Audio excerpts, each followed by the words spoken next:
Hello friends, ரொம்பவே சுலபமாக நல்ல சுவையான ஆரோக்கியமான ஒரு ஸ்நாக்ஸ் ரெசிபி எப்படி பண்ணுறதுன்னு பார்க்கலாம் வாங்க.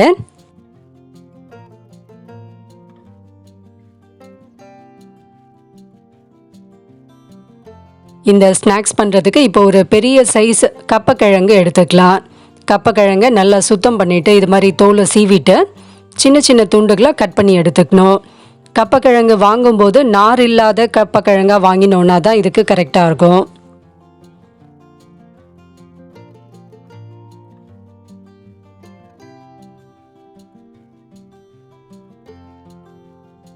கப்பக்கிழங்கு இப்போ ஒரு குக்கரில் சேர்த்துட்டு 2 கிளாஸ் தண்ணீர் விட்டு நல்ல இது பஞ்சு மாதிரி வேகணும். அந்தளவுக்கு குக்கருக்கு ஏற்ற மாதிரி விசில் விட்டு வேக வச்சு எடுத்துக்கணும்.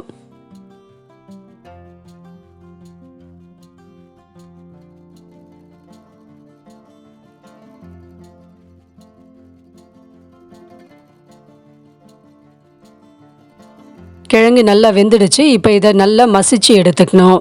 எக்காரணத்தை கொண்டு இதை மிக்சியில் போடக்கூடாது, நல்லா மசிச்சு தான் தனியாக எடுத்து வச்சுக்கணும்.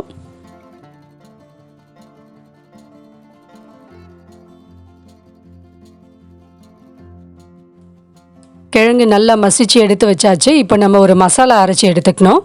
மிக்சி ஜாரில் ஒரு பெரிய துண்டு இஞ்சி, 10 பல் பூண்டு, ஒரு பெரிய சைஸ் பச்சை மிளகாய், சின்ன ஸ்பூனால் 2 ஸ்பூன் தூளுப்பு, 1 ஸ்பூன் சீரகம், 1 ஸ்பூன் சிக்கன் மசாலா தூள் இதை சேர்த்து நல்லா அரைச்சி எடுத்துக்கணும். தண்ணி சேர்க்கக்கூடாது, வெறுமனே தான் அரைக்கணும். சிக்கன் மசாலா தூளுக்கு பதிலாக கரம் மசாலா தூள் கூட சேர்த்துக்கலாம்.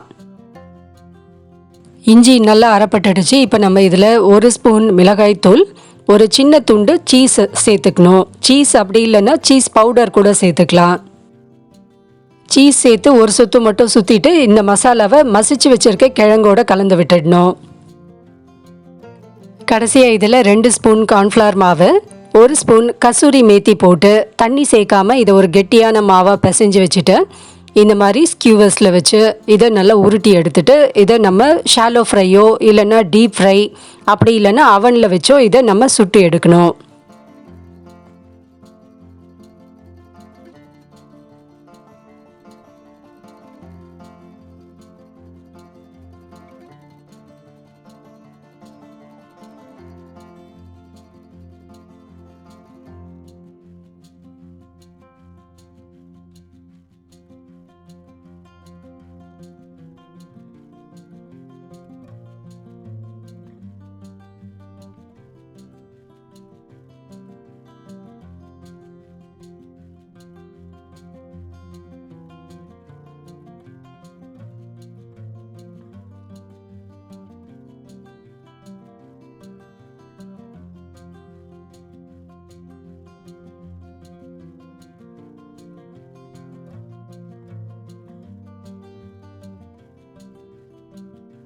எல்லா பக்கமும் இது நல்ல பொன்னிறமாக மாறணும், கருகக்கூடாது.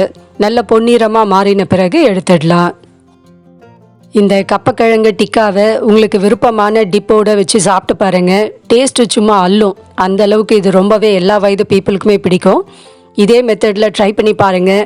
உங்களோட ஃபீட்பேக்கை நம்ம கூட ஷேர் பண்ணிக்கோங்க. ரெசிபி பிடிச்சிருந்தால் மறக்காமல் ஒரு லைக் போட்டுடுங்க. உங்கள் ஃப்ரெண்ட்ஸ் கூடயும் ஷேர் பண்ணுங்கள். இன்னொரு புது ரெசிபியோடு நான் உங்களை சந்திக்கிறேன்.